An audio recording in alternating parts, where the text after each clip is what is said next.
Jimmy Haslam.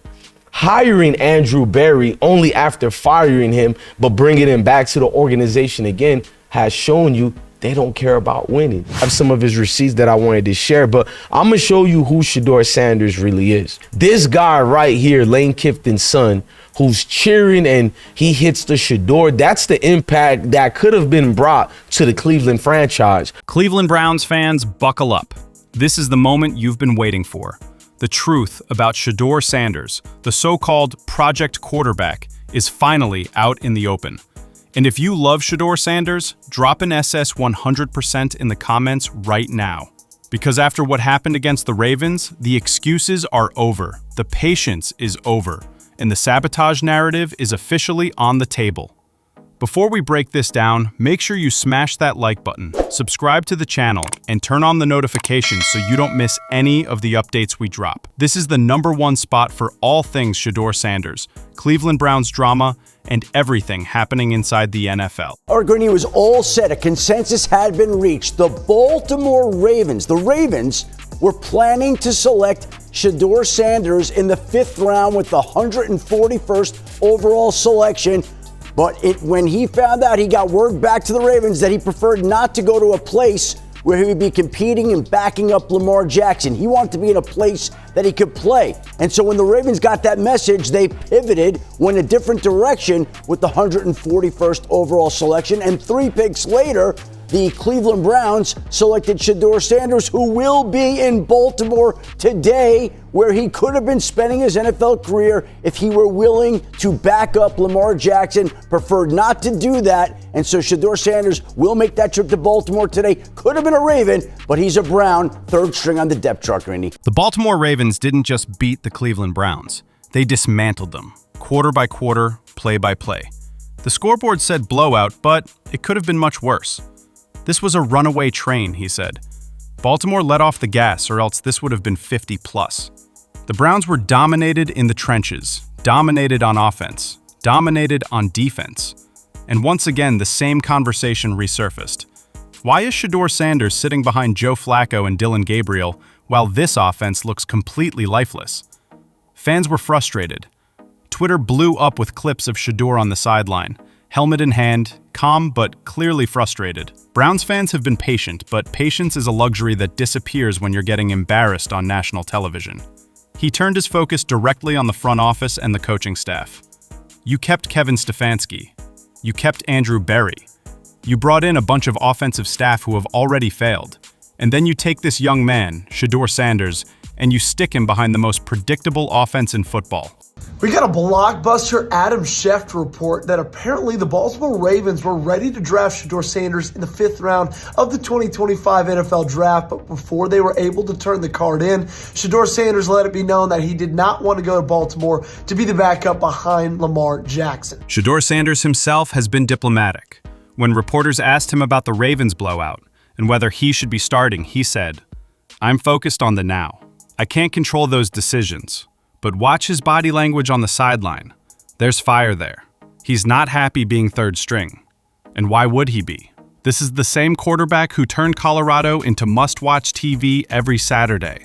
The same quarterback who told the Ravens not to draft him because he didn't want to sit behind Lamar Jackson.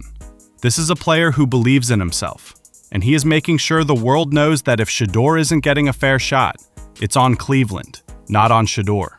Browns Twitter exploded after the game. Fans posted memes, rants, and even trade proposals. Some are calling for Shedeur Sanders to be traded to a team that will actually build around him. Miami Dolphins fans, Raiders fans, and even 49ers fans are openly saying free Shedeur.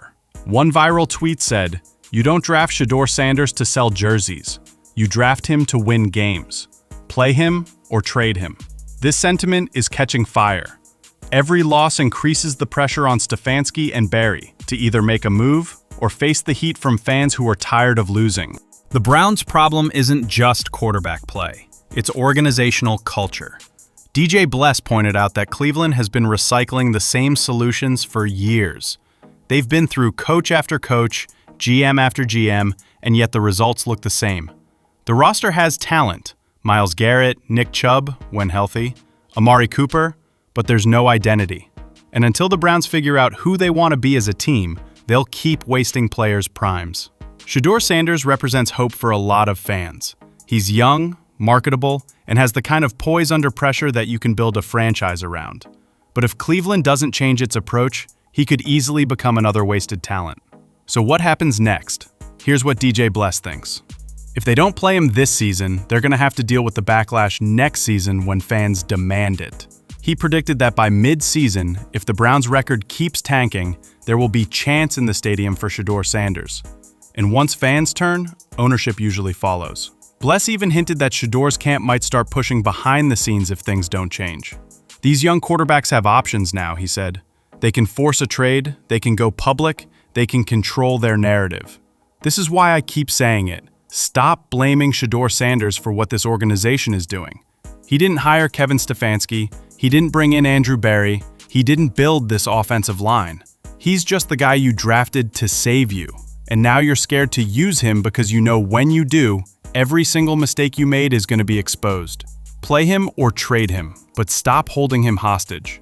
Bless signed off with love for his community, but made it clear this was a turning point. If you're a real fan of football, not just the Browns, you know what I'm saying is facts. This ain't hating, this is holding the team accountable. Free Shedeur Sanders, period. Alright guys, that's the breakdown. If you agree that Cleveland is holding Shedeur back, smash that like button right now. Drop an SS 100% in the comments so we know who the real ones are.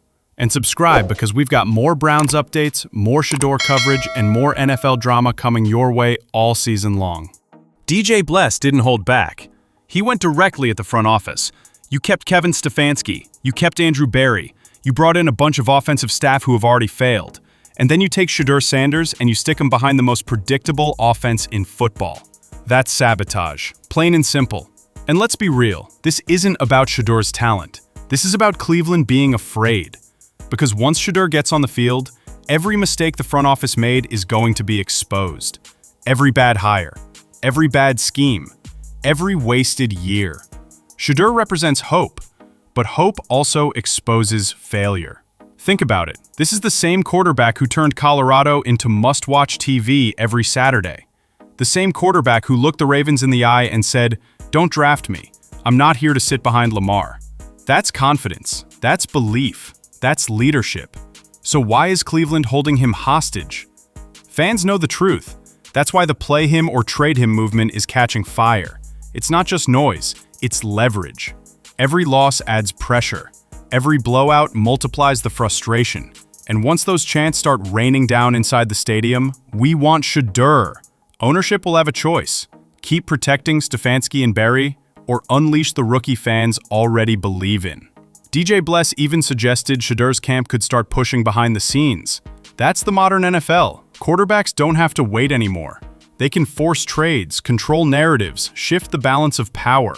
And Shedeur Sanders has the brand power, the fan power, and the cultural power to do exactly that. This isn't just football anymore. This is business. This is culture. This is legacy. The Browns have talent, Myles Garrett, Nick Chubb when healthy, Amari Cooper, but they have no identity. They've been recycling the same mistakes for years. Coaches come, coaches go. GMs come, GMs go. The results? Always the same. Wasted seasons, wasted primes, wasted potential. And now, the fear is Shedeur could be next. That's why DJ Bless drew the line in the sand. Stop blaming Shedeur Sanders for what this organization is doing. He didn't hire Kevin Stefanski. He didn't bring in Andrew Berry. He didn't build this offensive line.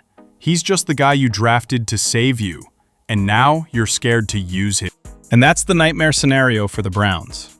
Imagine Shedeur Sanders in Miami with Tyreek Hill. Imagine him in San Francisco with Kyle Shanahan. Imagine him in Vegas bringing star power back to the desert. That's what Browns fans fear, and that's what rival fans are praying for. So what happens next? If the Browns keep losing, the chants will grow. If Shedeur stays on the bench, the pressure will mount. And if ownership keeps ignoring the storm, they risk losing not just games, but the one quarterback who could have changed their future. Because here's the bottom line.